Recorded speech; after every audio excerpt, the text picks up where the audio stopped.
Ce week-end marquait la véritable rentrée du football régional, avec des terrains qui reprennent vie et des tribunes aussi qui retrouvent leur ferveur. En 3ème Ligue, samedi soir, le FC Cran recevait la réserve du FC Gland.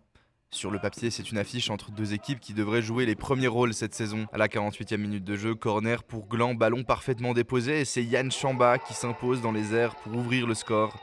Derrière, Cran réagit, pousse, l'intensité monte et finalement à la 83e minute de jeu, nouveau corner cette fois pour les locaux. Le ballon traîne et c'est Kylian Pakani qui déclenche une frappe superbe, imparable qui ramène Cran à hauteur. Un but qui change le scénario de ce début de saison, un point chacun et l'impression que ces deux-là se recroiseront en haut du classement. Toujours en 3ème Ligue, la réserve du Ester-Sainte se déplaçait ce week-end du côté de la Vallée de Joux.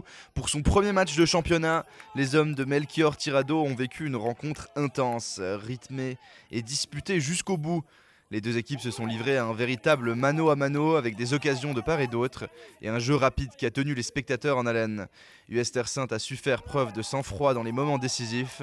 Haussmann, Wolfensberger, Sermier et Pakani ont trouvé le chemin des filets et permis à leur équipe de s'imposer sur le score serré de 5-4. Une victoire qui lance idéalement la saison et montre que la réserve du Ester-Sainte pourra compter sur sa solidité offensive et sa capacité à tenir sous pression. En 2ème Ligue, le ton était bien différent. Bursin-Roll-Pérois n'a pas fait dans la dentelle pour son premier match de championnat. 8-0 face au FC Thieran, un promu qui découvre la division et qui a payé son manque d'expérience.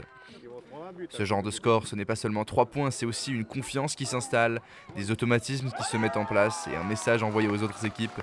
Il faudra compter avec eux cette saison. C'est vrai qu'on surfe sur la fin de la deuxième partie de saison l'année dernière. Je pense qu'on en a tiré aussi beaucoup de leçons. La préparation a été meilleure que l'année dernière. Mais il y a des bons petits jeunes aussi qui nous ont rejoints, qui ont faim. Et ça fait partie aussi de la politique du club de former aussi des jeunes joueurs à fort potentiel comme Fabio Morello qui est parti à Lausanne-Ouchy.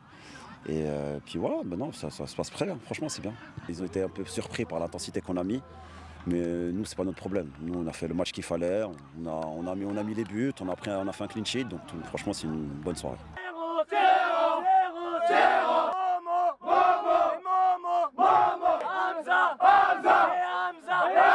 Mais qu'est-ce qui s'est passé? On les a chicotés.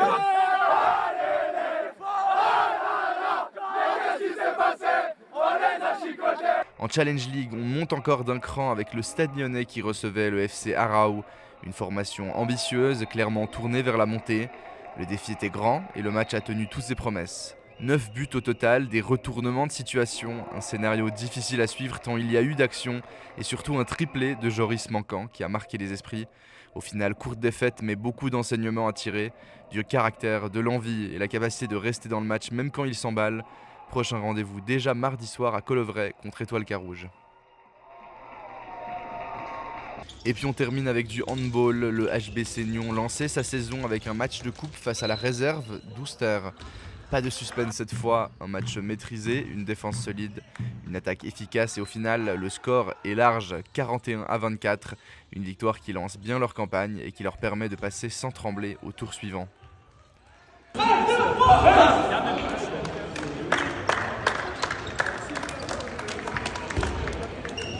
Ce dimanche, la ville de Nyon a vibré au rythme du sport avec le grand retour annuel du Festival des sports organisé par la ville de Nyon.